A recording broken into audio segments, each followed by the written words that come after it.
The article discusses the historical context and legal struggles surrounding Sumariya Thai marriages in Tamil Nadu. Initially deemed invalid by the 1955 Hindu Marriage Act due to non-conformity with traditional rituals, the self-respect movement fought for recognition of these non-religious unions. In 1967, the Hindu Marriage, Tamil Nadu Amendment Act legalized Sumariya Thai marriages, challenging Brahminic interpretations. Despite legal recognition, challenges persisted, with the union government and judiciary questioning their validity. Recent cases, including one in the Supreme Court, affirmed the legality of these marriages, showcasing the enduring legal battles and societal shifts in recognizing diverse marriage practices in India. India faces a critical shortage of kidneys for transplantation, with over 2 lakh patients in need but only about 7,500 transplants performed in 2022. This shortage is exacerbated by factors like diabetes, malnourishment, overcrowding, and poor sanitation contributing to chronic kidney disease, CKD, affecting around 17% of the population. While kidney transplants offer the best treatment for end-stage renal disease, ESRD, India lags behind developed countries, with stringent regulations being a major barrier.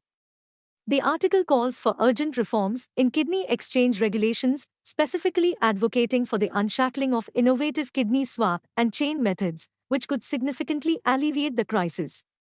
It also highlights missed opportunities due to legal roadblocks and advocates for measures already in place in other countries to improve kidney donation and transplantation in India. India and Canada are locked in a diplomatic row stemming from the killing of Canadian Khalistani activist Hardeep Singh Nijjar. At the UN General Assembly, India's External Affairs Minister, S. Jaishankar, emphasized the need for a consistent response to terrorism, extremism, and violence rather than political convenience. He also urged countries not to selectively respect territorial integrity and non-interference in internal affairs.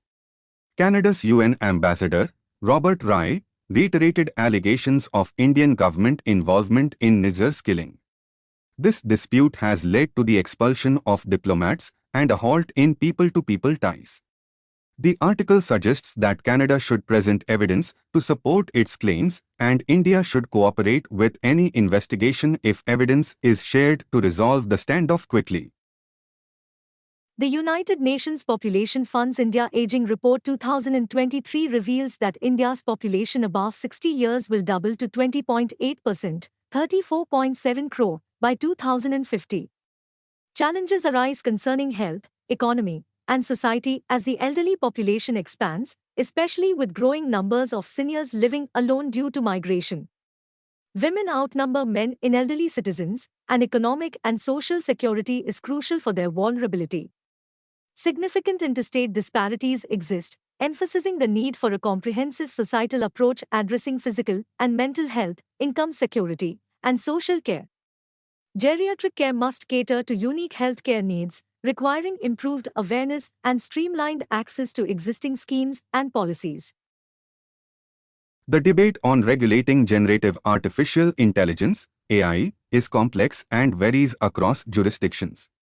In the US, only human beings can own copyright, meaning most AI-generated content falls outside copyright protection. India's stance is less clear. An intellectual property lawyer filed a joint copyright application for an AI-generated painting, indicating the lack of consensus. The European Union, EU, is adopting a risk-based approach, focusing on transparency requirements for generative AI. The conversation emphasizes the need for a nuanced regulatory framework in India, addressing issues of data protection, copyright, and potential social harm caused by generative AI. Concerns are raised about these technologies' impact on democratic processes and societal values. The discussion also delves into potential solutions, including compulsory licensing mechanisms for AI companies to disclose critical information. The struggle for truth in journalism becomes complex amid conflicting versions of events, especially in conflict situations. Instant reporting demands in digital media exacerbate this challenge. When the state attempts to control the narrative and uses law and police to discipline the media, journalism conflicts with the law. The role of editors, traditionally responsible for determining publishable news, has diminished with the rise of citizen journalism, leading to misinformation. The solution lies in reviving editorial processes rather than resorting to authoritarian measures. The Supreme Court in India is examining whether opinionated or erroneous reporting can attract criminal liability, emphasizing the right to free speech, even if opinions are wrong. The court's focus is on promoting professional standards in journalism rather than state control. Cookies, small pieces of code stored on devices when visiting websites, enhance online experiences by personalizing content, remembering login information, and maintaining shopping carts. However, they raise privacy and security concerns. Cookies can track online behavior, potentially infringing on digital privacy, and inadequately secured cookies pose security risks. Privacy regulations like the Digital Personal Data Protection Act 2023 mandate explicit user consent for data collection via cookies. Web browsers limit third-party cookie usage to protect user privacy, and excessive cookies can slow down browsers. Despite challenges, cookies remain integral to online experiences, prompting evolving regulations and usage patterns.